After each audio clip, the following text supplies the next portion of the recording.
Hello viewers, my name is Kujo Vanes. I'll be your facilitator for the compensation and benefits training, which is on the 27th and 28th April, organized by SEDAT at the Crystal Palm Hotel at Tesano. This is going to be a time for HR practitioners to have hands-on experience on how to design a compensation and benefits policy, how to design a payroll, how to even design a salary structure. We have done this training for the past 4 years, and I can confidently tell you that every single person that has participated in this training currently is able to design their own payroll, design their own salary structure, and do not entirely need any consultant. So I encourage each and every one of you to register. You can look down there, you get the information needed to register. Make the call SEDAT, and let's meet on the 27th and 28th.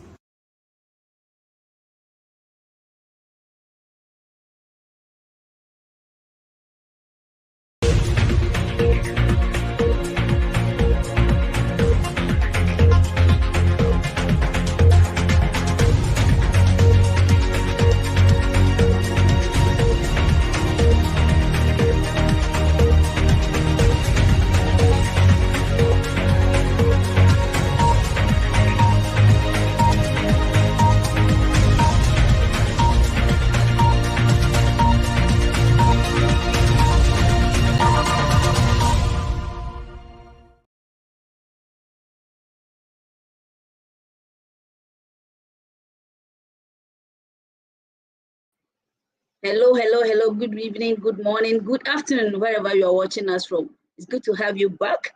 We are here once again on HR Digest. Yay. Please, if you join us, please leave your name and your comments, and then where you are watching us from, and we'll reach out to you. We would like to personally acknowledge you. Yes, Ebenezer, do you hear me now? Okay, I think you hear me now. Thank you, Ebenezer, for joining us. Please leave your name and where you are watching us from so we can acknowledge you duly.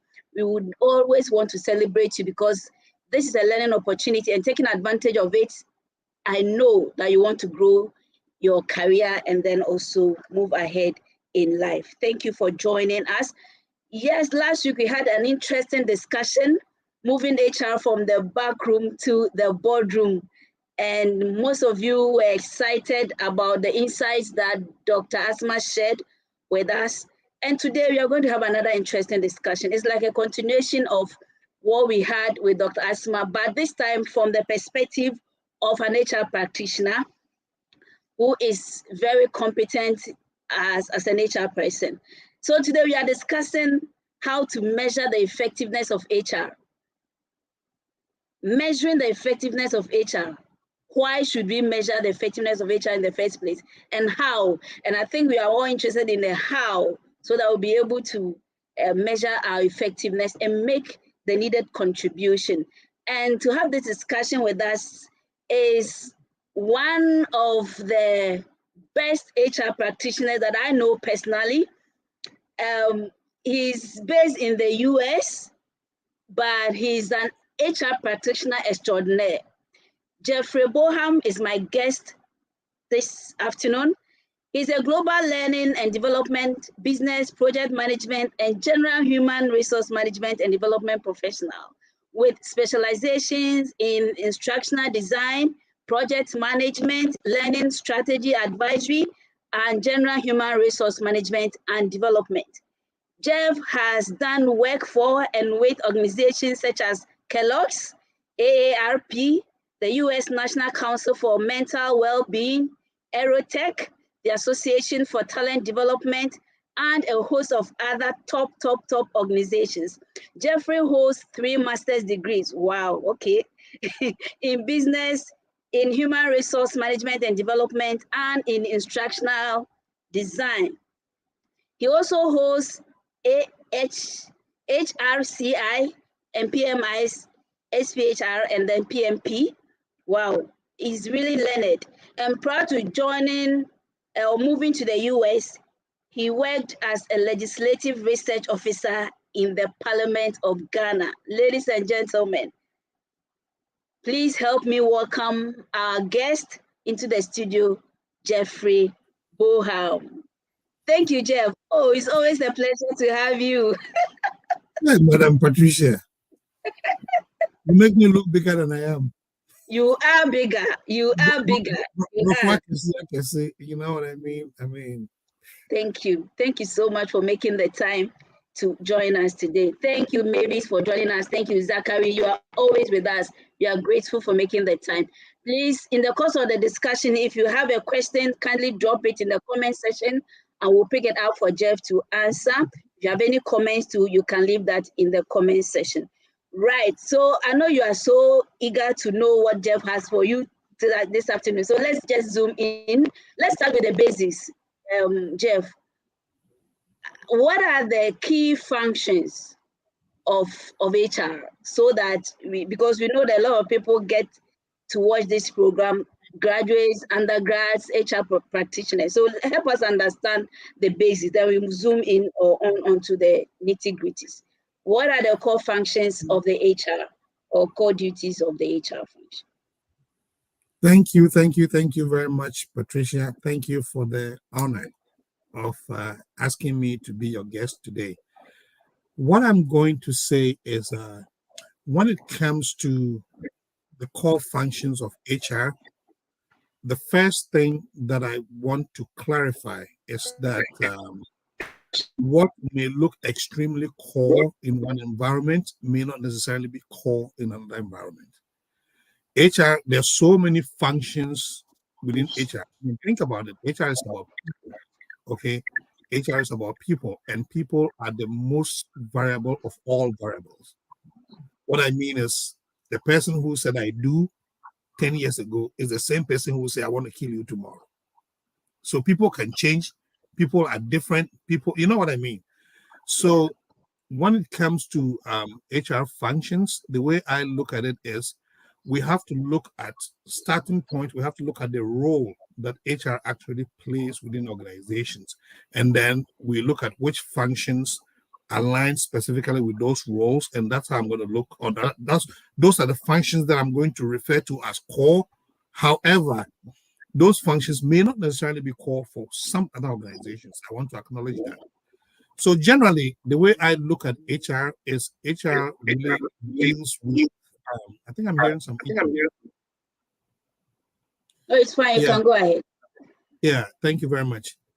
HR deals with how organizations bring people into the organization, how they create the right environment for those folks to flourish, how they grow and develop those people, and how they help those people to exit when it's time for people to exit honorably and they've given their best to the company.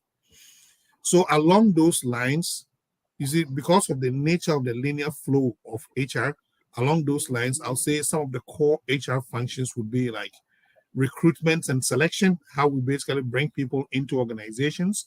I'll say like employee relations, how we actually work with the folks when they are within the organization and outside of the organization, how we create, I would say, a culture for people to be able to operate within that culture. How, like, learning and development could be another core function of HR. Learning and development, this is where I'm a specialist at. Basically, is how we build and develop people to execute their highest potential within the company. And then we want to look at compensation and benefits, how we manage to get people rewarded for what they do. We also want to look at outplacement. And that's one area that I think that we don't really spend time in our part of the world. Where, I mean, in this part of the world where I live, I think most organizations have a very decent way to get people to exit the company when it's time for them to leave. But you see, as HR gets modernized, you have a lot more functions that are evolving. You know, like with the rapid pace of change and things like that, change management is gradually meshing into HR and becoming a core function of HR. And then we're looking at HR transformation and digitization things. There, you know, as the field evolves, we have other areas that are gradually evolving into core functions. So I know I've talked quite a bit, but those are what I see to be the core functions of HR. If somebody works in an HR space, a specific HR function that I may not have mentioned is not because I don't think those functions are non-core. It just basically means I probably didn't mention them today, but like I said, some functions may be core within one organization and they may not be core in other organizations. I hope I answered your question. Yes, you have. Thank you so much. And I like that the fact that you're not giving us textbook answers, right? You are giving us practice. So, I mean, how they get into the organization, how they are managed while they're with the organization, how they are rewarded, and then how they exit. And I think the point you made about the fact that the exiting one, we are not really, we don't pay much attention, especially in Ghana. But I hope that we'll have time to talk about that entirely. Only the exit part of it. And I'm sure you help us do that. Thank you so much. I'll be glad to chat about that. But let me touch on something that you mentioned. You said you are not giving us textbook answers. You know, that is one thing that I've learned out of experience. When we dwell too much on textbook answers, I think we become just talkers in the workplace. You know, so I think increasingly we have to try to, I'll say, present our knowledge in the form of practice.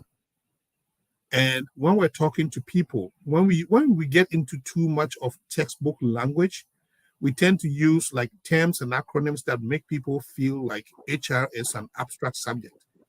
But for me, business, HR, all these fields, they are common sense, you know, packaged in professional language. So for the people who may not necessarily be HR folks on this call, and for the people who may not be at the highest echelon of HR, I don't want anybody to feel like, oh, he used some language that was so difficult for us to understand. I just want to speak in layman's language for everybody to easily digest what I'm talking about. I hope that helps. Awesome. It helps a lot. Thank you so much. That's why you are here now. Right. Okay, so then let's zoom into it. We are looking at the effectiveness of HR, how to measure it, and why we need to measure it. So help us understand what HR effectiveness means. When we talk about effectiveness of HR or HR effectiveness, what exactly are we talking about, please? Some people may have disagreements with what I'm about to say, but for me, I look at HR effectiveness as HR, meeting the specific requirements and expected outcomes that HR set out to achieve in support of the organization. I know this is a mouthful, but I don't want to articulate HR as just showing some numbers or doing certain things. HR effectiveness to me, in my understanding as an HR practitioner, is how HR manages to utilize HR strategic and I'll say tactical approaches to make an impact and resolve the pain points that organizations may be facing on the human side of the equation, just to help to kind of make an impact on the business. So HR is effective when HR is actually meeting the goals and expectations set forth by the organization for HR to achieve.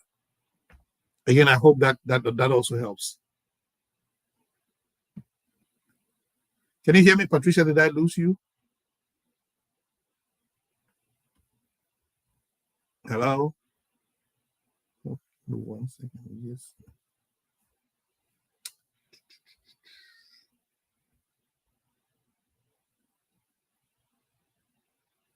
Patricia looks a bit still.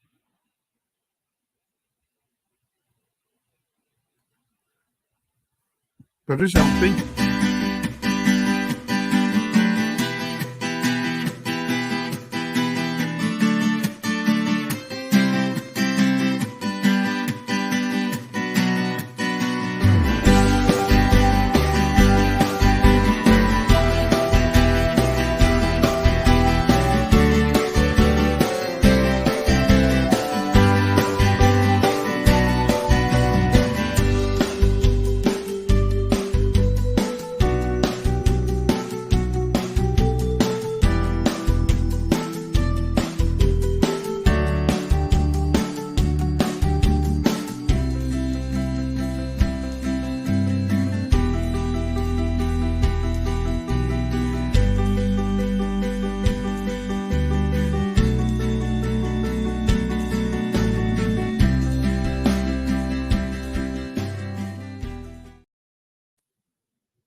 Right. Sorry about that. Welcome back.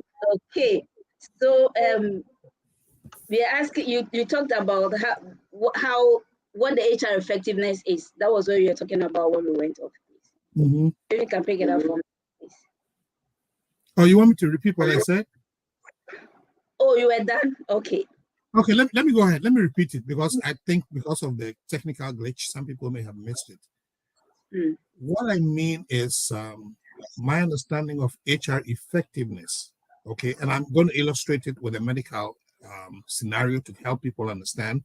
I think HR is effective when HR meets the expectations set forth by the organization for HR for the purpose of meeting the organizational needs and making an impact on the organization. I would say an analogous situation would be asking how effective is a medical professional. Wearing their uniform doesn't make a person effective. Speaking the language doesn't make the person effective. Being able to diagnose patients and getting the patients to get fully healed, to me, is how you measure the effectiveness of the medical professional. So, in the same vein, HR being able to utilize that HR function as a way to make a business impact on the business and generate ROI is what I would consider HR effectiveness. Okay. Right. So it's not just about being HR or just performing the roles of HR, but making an impact, meeting the need, the expected needs that the Yes. business has of HR, and then Yes. making an impact. And I think that is why I said this might be a continuation of last week, because the same point that Dr. Asma made about the impact, make HR making an impact in the organization or on the organization. Thank you so much. So in that case, help us. We have looked at the core functions, yeah? And then we've also looked at what HR effectiveness means to you. And I think generally what it is, because what HR does, whatever HR does within the organization should have an impact on the organization, particularly even on the bottom line, right? So in that case, why is it important for us to measure the effectiveness of HR? Why should we measure the effectiveness of HR? What benefits will we or the organization gain if HR effectiveness is measured? Good question. What gets measured gets done. Of Okay. course. So if I take your temperature, if I take a person's temperature, when the person shows up with an ailment and I treat the person, I have to take the temperature again at the end of the treatment to validate and verify if the person actually was healed, if we were able to move the person from point A to point B. So I would say the benefits, the core benefit of measuring, I would say, HR effectiveness is for HR to demonstrate that they solved the problem, number one. And two, for HR to justify its value and for HR to get the advantage of being able to refer to what it did in the past to create a better business case for what it wants to do in the future. So measurement in HR, in the HR sense, like for example, validating the return on investment for all HR activities is a way for HR to demonstrate value. Unfortunately, I wasn't on your session last week, but that's how a lot of CEOs think.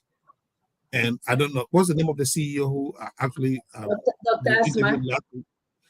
He definitely spoke as a CEO. That's how a lot of CEOs and senior leaders Yes. think. They don't Yes. think in terms of just showing them HR activity. They think in terms of demonstrating the value of an impact that HR makes to the organization. So it's very important as HR professionals to take our time to really validate and demonstrate how we make an impact on the organization right from the beginning. And one thing, in order to do that, I know I'm going a bit beyond what you asked, but one thing I'll say is when we set HR expectations, the first thing we have to do is we have to sit with the stakeholders and clarify how success is going to be measured. So when we talk to the CEO, when we talk to other stakeholders, when we talk to other departments within the organization, it's very important that we say, okay, this is what we are setting out to do. And how we're going to measure success is by looking at these metrics. And when HR gets the job done, HR will have to go and look at the new metrics and demonstrate, show the metrics, to indicate that their HR expectations were met. That is how CEOs tend to kind of buy into what we're doing. In that way, we tend to gain buy-in. I hope that helps. It does. So just looking at, if you measure it, then you'll be able to tell whether you are making an impact or not. You'll be able to know the value addition that you bring to this, because the call to make an impact on the organization has been a long-standing call. The organizations are looking at HR to make an impact. HR practitioners also are seeking to make their impact. But last week after the discussion, somebody called and said, okay, all that Dr. Asma said, awesome.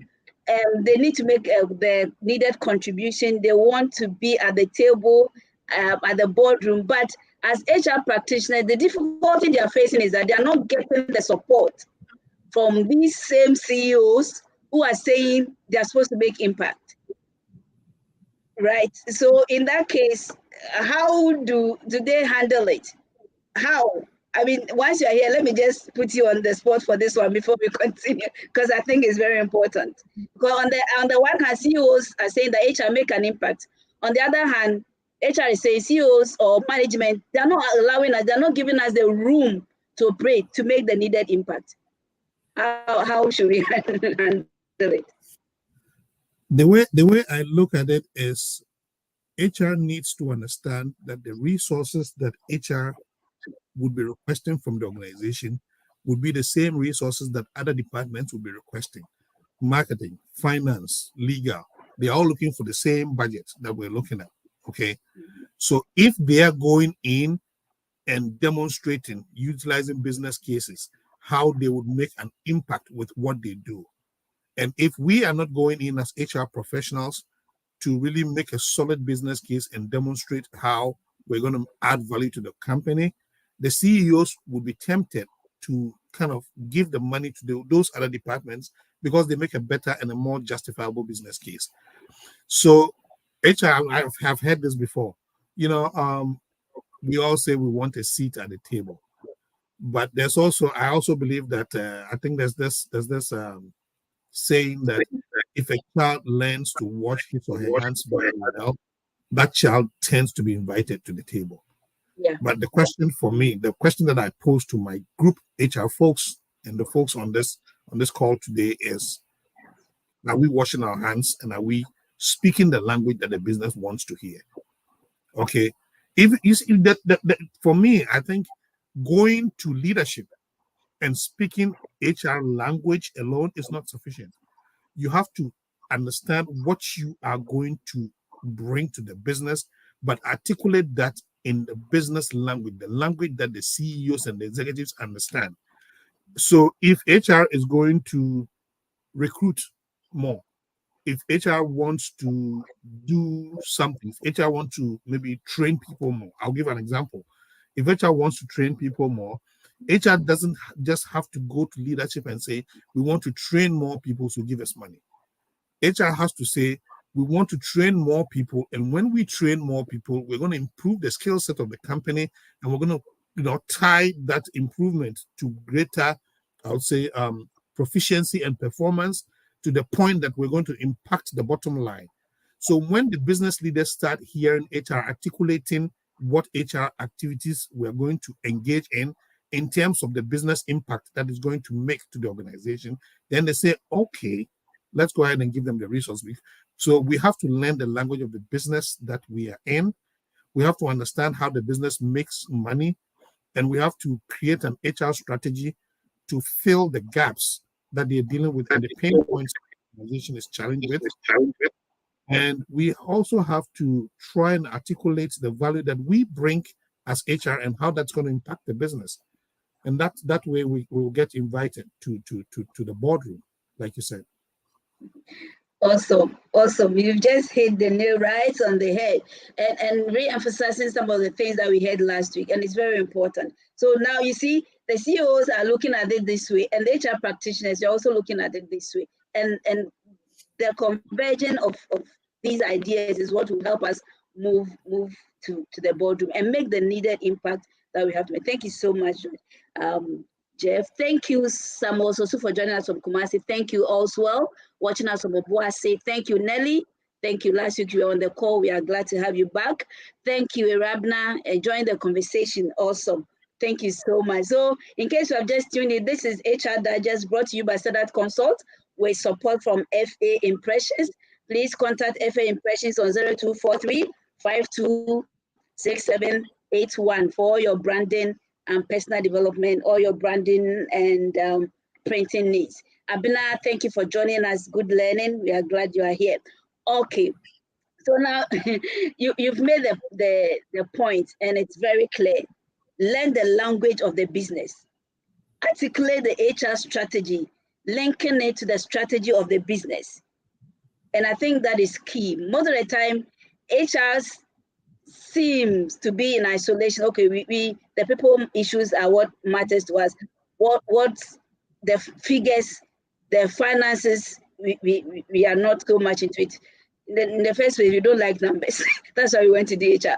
But in fact, where HR is going, numbers have become part of HR, so much so that in order to prove how you are contributing to the organization, you need the numbers. You need the numbers. So thank you so much, George. Now, help us. We know that, yes, we need to measure the effectiveness, because then it will help us know how we are contributing to the business and to the bottom line. But I'm sure the questions that most of us will have on our minds will be that, how do we do that? How? What metrics? What KPIs? What reports? What should we do? How should we measure the effectiveness of HR? So you can help us understand that. We'll be very grateful. Okay. As you ask this question, okay, it triggers something that I've always been telling most of my friends, people around me, which is, I think in the field of HR, I think sometimes we get too bogged on the data, the metrics, the KPIs. They're good to know, but I think the relevancy should be based on the problems that they're solving. So let me give an example before I get into the details of what I want to talk about. You go to a hospital and you're asking the hospital, what kind of lab reports do you run? To me, it's irrelevant. You get a point. The hospital has to understand what you are dealing with. Then they prescribe and tell the labs, pull these reports for us. So there's so many, there's a whole plethora of HR reports that organizations run. And most of the time we feel that we're challenged by lack of resources, but you'll be surprised.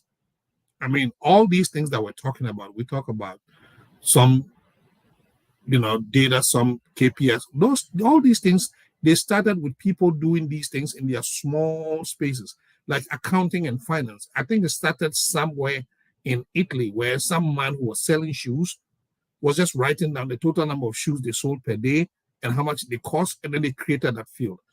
So when it comes to KPIs, yes, there are a plethora of them. For example, when it comes to recruitment and selection, okay, you want to look at things like, okay, yield ratios. Which areas do we go? We want to look at things like cost per hire. It gives a generally good impression of how much we're spending to bring people into the organization. That is great, and those are things to know. But I would put those things on the back burner and ask myself, why do I need to do this? And how am I going to measure the success of what I'm doing in order for me to realize my effectiveness? Then when that continuum happens, the next phase is I'm going to say, what data am I going to use to justify success or failure? So I think what the mind shift that I want to happen today on our call is not just being able to, you have people who are into HR analytics, they can pull 1,000,001 data. Okay. Let me illustrate what I'm saying again. For example, turnover ratios. A lot of organizations will say, well, we use turnover ratio. It's just the language. Great. For one organization, turnover ratios, the number of people that leave the company within a certain specific time frame would tell them that yes, people were living during this period more than that period. That is great. That is a good quantitative measure. But I think the answer, the real data we should be looking for will be why the people leave. So getting bogged on the types of metrics or the type of matrices to gather in a way is good to know, but not necessarily the necessary thing to know to solve HR problems. So, I mean, like I said, when we talk to the HR folks in analytics, there are so many key performance indicators. There are so many data sources we can track, but I think the most important thing, personally, the most important thing is how the data helps us tell the story of success or failure. I hope I'm making sense. You are. You are. You are. So yes, the matrices, the KPIs are important, but what problems are we solving? Right? And Yes. what do we to measure cost per head, for example? Why do we need to find out high, like attrition, for example? So you want to help us understand, and I think it's important. So in that case, how exactly should we measure the success of HR if you are not using the so-called, they are important though, but help us in the practical sense of it. I like that. I like where you're going. And that's exactly what I believe in. So let me go back. You remember in the beginning, I said I find HR effectiveness in how HR solves problems that really make an impact to the organization. So when it comes to how we utilize data to solve HR problems, which I think should be the most important thing, okay, we want to start by utilizing needs assessment, whether it's an organizational assessment. In my field, in training and development, we have something we call training needs assessment. That is where we try to establish the root cause. Let's use I love my medical people because when you're going to the hospital, you have some belief that you'll be healed because they know what they're doing. Okay, when you go to the hospital, even in an emergency, what do? They say, let's check you first. Let's check your vitals. So you want to get to the root cause of what is happening. 10 people can go to the hospital with a headache. Okay, they may all have different reasons why they're having a headache. So the first thing the hospital does is they want to pinpoint the root cause of the HR problem that they're dealing with. And then once they understand what the problem is, they come together with various stakeholders to define, okay, the best practicable solution to kind of bridging the gap between, current state and what needs to be done. And then at that point, the final question they ask is, how will we know whether we are successful or whether we did not meet our target? And that is where the HR analytics and HR decisions come in. So when you talk about the how, I think we should continuously try to tell a story from where we found the problem, what we actually determined the solution to be, and that actually kind of dictated how best we track and measure our success. I hope that answers your question. Yes, it does. Thank you so much. Martin Tilemana says, hi, Martin. Thanks for joining us. Prosper Colley, watching from Tema. Thank you, Prosper. Justina says, great delivery. Thank you, Justina. Laurentia, joining us from Kumasi. Thank you, Laurentia. Thank you so much for joining. She said, great job, said that. Thank you. Right. Awesome. So, and I think we are getting the meat. We are really getting there. Let's look at it this way.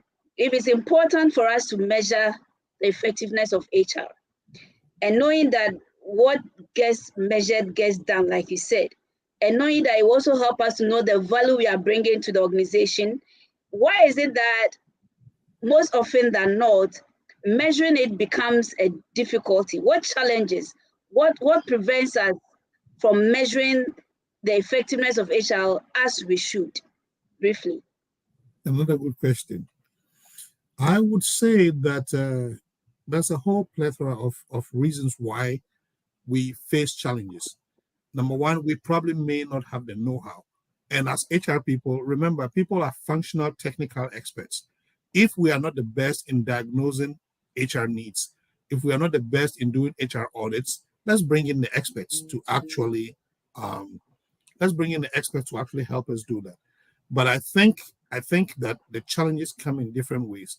One, we may not have the right personnel, the right resources, or we may not have the budget. And unfortunately, there are some organizations that if we have not specified or justified our impact in the past, they may not be willing to give us the money. They may want to channel the money to a different department. Sometimes we may lack the tools, but I would say what I've learned is that sometimes we attach ourselves to very high-end, costly technological resources when we could be leveraging tools such as SurveyMonkey, things that are free online. So for me, I think that some of the challenges we bring upon ourselves. What do I mean here? If we follow what I said earlier, if we identify the problem, we create the solution, and we ask ourselves, how best can we justify success or failure, and what resources do we need? We can look at all the various options available and look at maybe the cost benefit and ask ourselves, can we afford this based on our budget, XYZ? So we want to determine what is most appropriate to solve our problem. I think that's what we need to be looking at. But I think most of the time we give up way too quickly by saying, well, the company never gave us the money, so we never really did. It's interesting. I do training and development, and a lot of organizations don't spend time, they don't spend time and resources measuring the impact of their training. So why would you, for example, why would you be training people if you don't know how that makes an impact in the organization? So when I go into organizations, what I tell them is, at least out of every 10 trainings, measure the long-term impact that training created, even if it's just one of them, to get a gauge of what you are doing. But whatever challenges you're dealing with, I think we can find ways and means to scale back and use less resources and use the best technology or the best tools or the best expertise that we have and start building upon it, continuous improvement as we go. So much as we have challenges, I think we just have to come together, maybe as a group of HR folks, to look at how best or what resources are available to us. So we don't always have the problems we think we have. That's my key point here. We can always find, wherever there's a will, there's a way. Okay. So most definitely. Yeah. Wherever there is a way. So the challenges may come, but then we shouldn't give up. And I like the point you make that we give up too quickly. We are not getting the support, so we feel that no, but the onus is on you to prove how you contribute to the bottom line. And so I think it's great. Thank you so much. Thank you all for joining us. We are going on a short break. When we come back, this is what I call the meat of our discussion. We want to know what success looks like when it comes to HR. So what will show that HR is effective within the organization? And then we will look at the specific steps that we will take to improve on the effectiveness of HR. So please don't go away. When we come back, these are the two issues that Jeff will help us address. And when we go back to our organizations, we'll be able to put them into practice. So don't go anywhere. We'll be right back. Hello, viewers. My name is Kojo Vaness. I'll be your facilitator for the compensation and benefits training, which is on the 27th and 28th April, organized by SEDAT at the Crystal Palm Hotel at Tesano.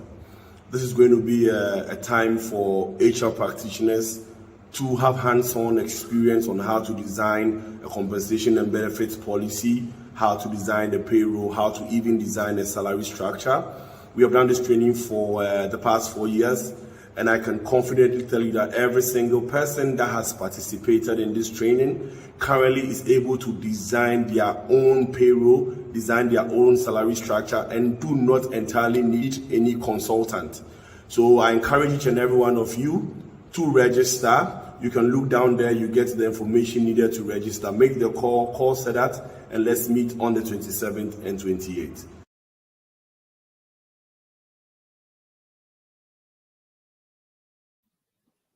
Right, welcome back. Thank you so much. So let me take the opportunity to let you know our upcoming training on compensation and benefits management, building a competitive grading system and salary structure. Like Ojo said, we've been doing this for the past 4 years and the feedback has been awesome. And those who are participating in our training programs will agree that our programs are very practical and hands-on. And so you leave the training ready to use the tools and the skills that we give you to work and to make an impact in the organization. So 27th to the 28th of April, just call or WhatsApp me on 0244 629245, 0244 629245 for registration or for further information. And George will put the number on the screen for us to pick it. Thank you so much. Right. Alisa too has a question. Jeff, let's pick that and then before we go. She says, thank you, Doc. Oh, yes. In fact, he's a doc.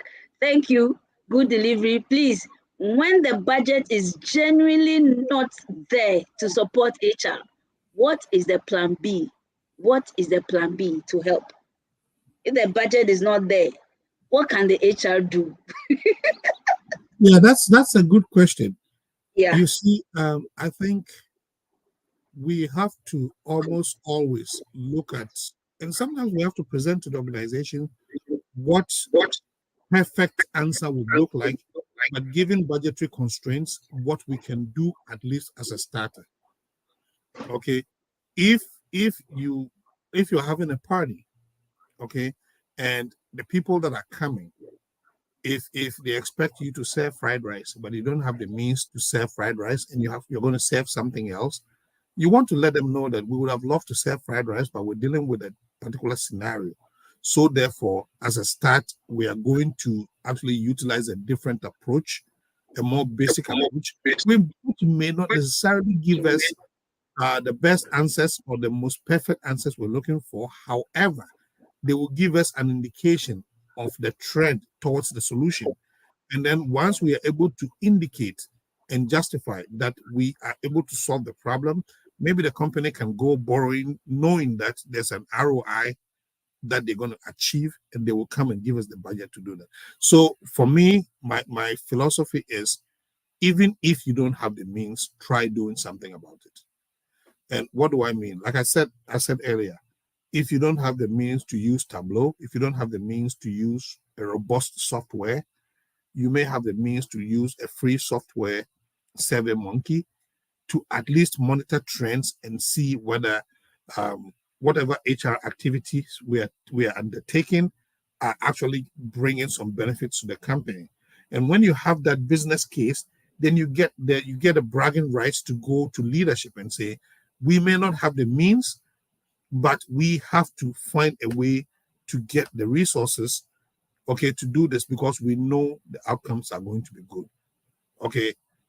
I like my medical folks. So another thing is, let's give an example of somebody goes to the clinic and the doctor says, you need generic, or you need this specialized drug, but because you can't afford this, we're going to start you on the generic.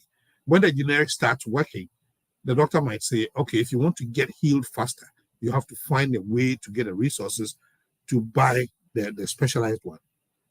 How do they call it? There's generic and there's another thing. I mean, I'm blanking on that. But the point I'm trying to make is always make do with what you have. And there's no point where HR can say we have zero resources. At the very least, we have human beings with brains who we can commission to find ways and means that we can help to resolve HR challenges based on what we have. I like that. That is great. So we don't have any excuse. Yes, we may have budgetary constraints, but like you said, we have people who have the brains that we can just put in a room and say brainstorm. It will amaze you what free softwares are available, what things you can do freely or on the internet. It will amaze you. Even training, courses and all that. So yes, let's think outside the box and see how we can make the impact. And then once the impact is felt, that is when you are talking increase budget or give budget, they will understand, because now you have a precedence, you know that you've done something. And so based on that, you are going for more, or for what is due you so you can do more. Thank you so much. So in that case, let's move on to the question that I said I will ask you. We want to understand. Help us. How would we know as HR people, as a department, that we are effective? What are specific things that will show that we are effective? I don't know if you get the question I'm asking. What are the indicators? What will show that we are, when somebody walks into the organization, or somebody looking at the organization from the outside, what would the person see for the person to say, the HR function in this organization is effective? Very good question. How I look at it is that it's going to be seen in diverse perspectives. For example, you may want to take a look at people from outside the organization looking within the organization, and people from within the organization understanding how HR works and a whole lot of things. Let me give a different example here. I tend to fly certain airlines because they treat me well all the time. I like their customer service, and that gives me reason to choose and be loyal to them. Okay. So what tells us that HR is working is sometimes from an outside person coming in, what tells us that HR is working within an organization is, number one, the kind of service we receive, how coordinated, okay, the customer intimacy, the operational excellence. These are some things. And let me go back to the very basics. In economics, okay, in economics, we have various factors of production. We have land, labor, capital, and entrepreneurship and everything, okay? I think most of the time when people think, we just focus on capital resources, we focus on a whole lot of things. But when you look at the core asset of any organization, it's the people. The machines were built by people. And for the machines to work well, okay, the people have to be motivated, the people have to be trained, the people have to be interested. So general efficiency that is served to people outside the organization will let people know that something is being done right within the organization. Now, when you get inside the organization, okay, I think the camaraderie, the way people work together, the synergy, how people work and how people know their roles, if that is very well articulated, I think what happens is that a lot of people think HR is just a department. But HR is not just a department. HR is actually a function. The CEO is part of HR. The person who sweeps the floor is part of HR. So HR has a responsibility of taking what the company does and how the company's methods of making money and articulating that to every single leader within the organization and say, marketing, this is what you have to do. So HR has to have a strategic plan that aligns the various technical functions within the organization, okay, into a synergistic strategy that ultimately impacts the organization. So that means HR has an integration role. HR has to integrate various functions. HR has a business partnership role, okay? HR has an influential role, and HR has a communicative role.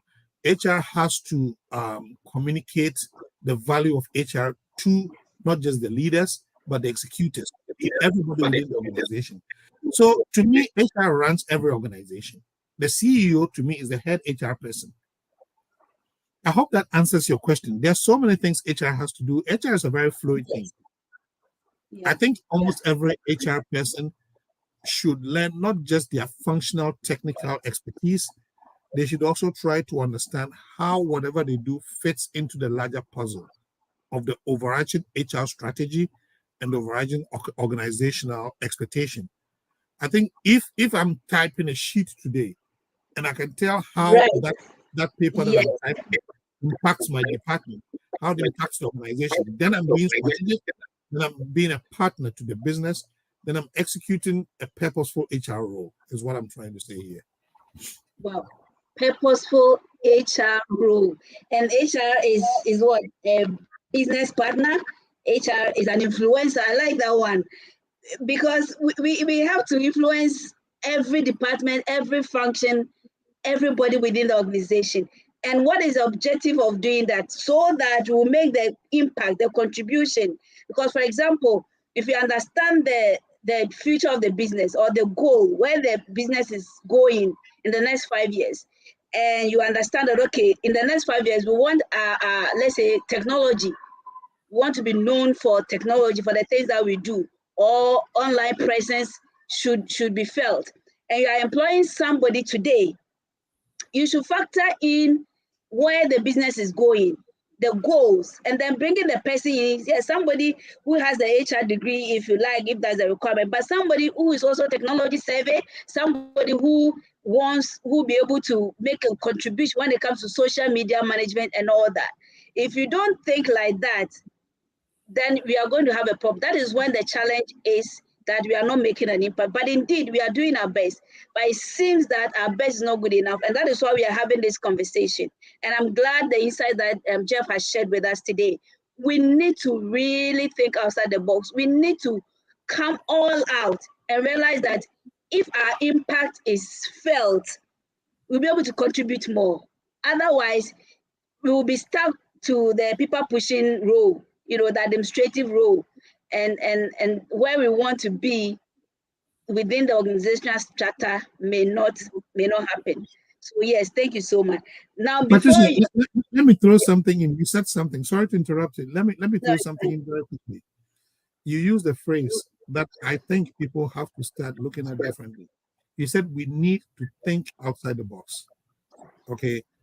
I think with disruption in the new world that is facing us, okay, with the fast pace of change and the rate at which we are digitizing everything, I think just thinking outside the box is not sufficient.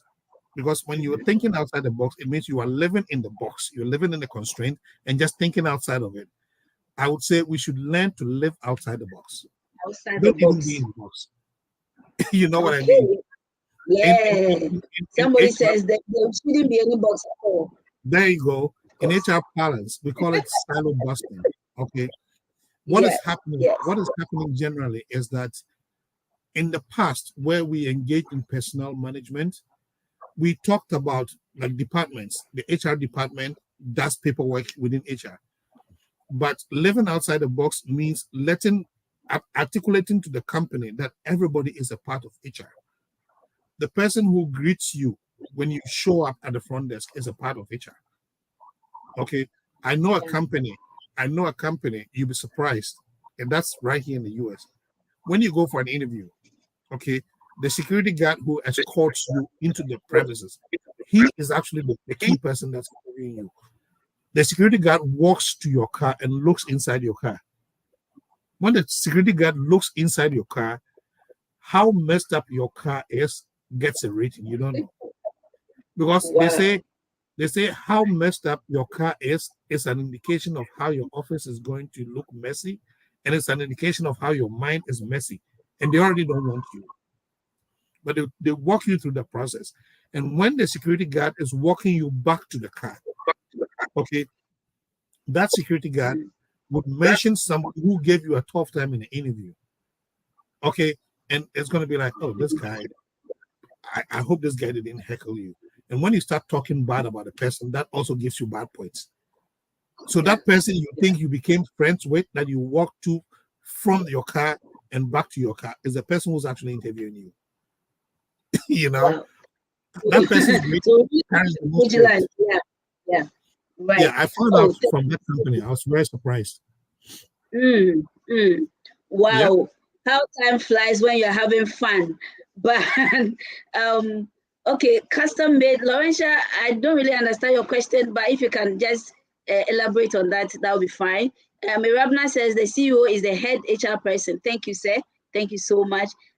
Zachary says, so I think and live outside the box.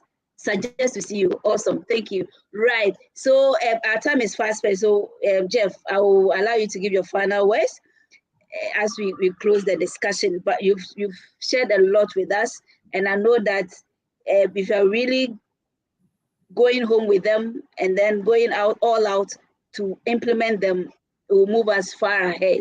So thank you so much. Can we have your final words? And then we can call it a day. My final words. What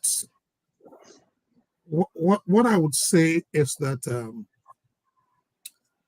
I think HR needs to undergo a mind shift, because everything starts in the mind. Okay.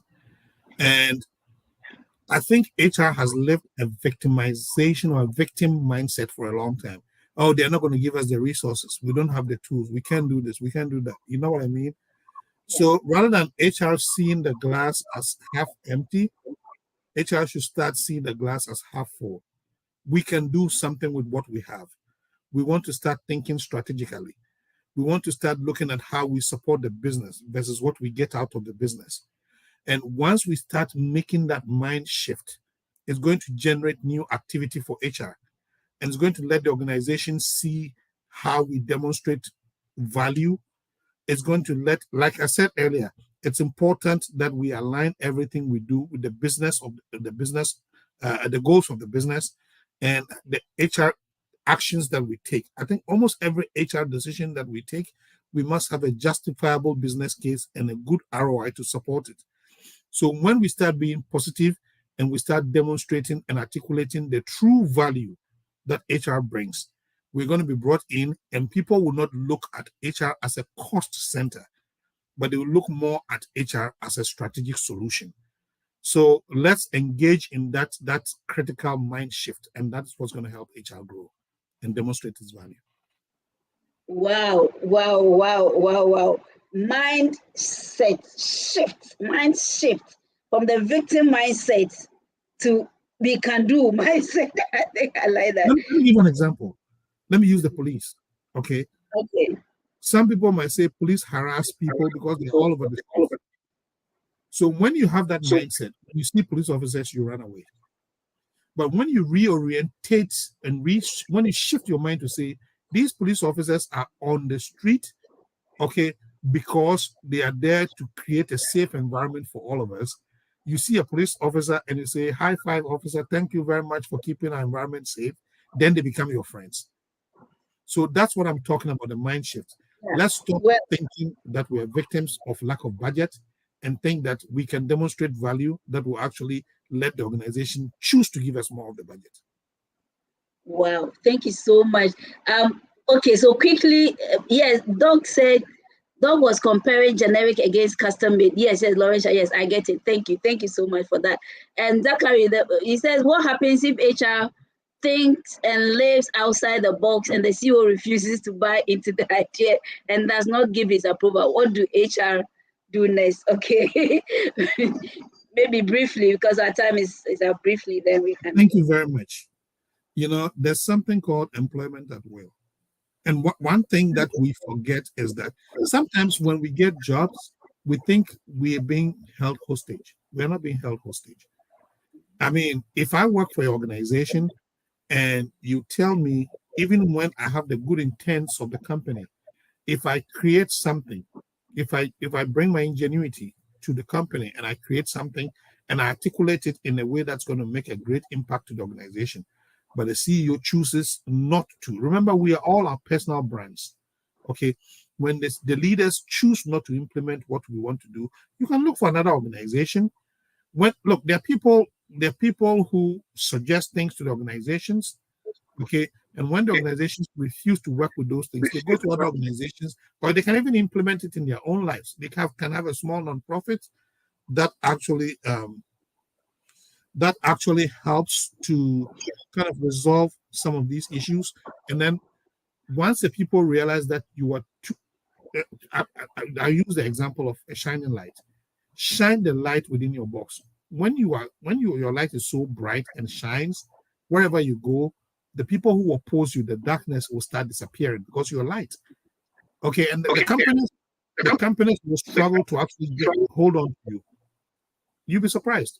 So let's say if I work for a company and I have an idea and you are not giving me the resources, but I go for a science contest, for example, and I demonstrate my idea and a GE says we're interested in Jeffrey, then now you're going to take me seriously. Okay. Then now you're going to turn around and say, Jeffrey, we're going to pay you more to bring this idea to the company. So don't let anything dim your light. It starts with you.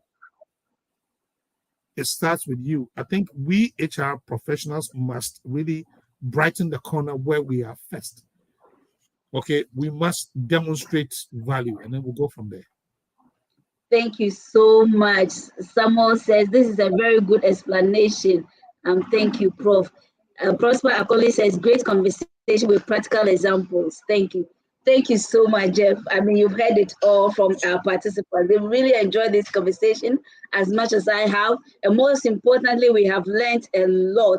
And thank you so much for that. We'll come your way again next week with another interesting conversation and topic for us to chew on or digest. Thank you, Jeff. It's always a pleasure having you, and the learning that has gone on here. Oh, awesome. Thank you. Somebody says, please. Hey, Asemo. Okay. Somebody has a question.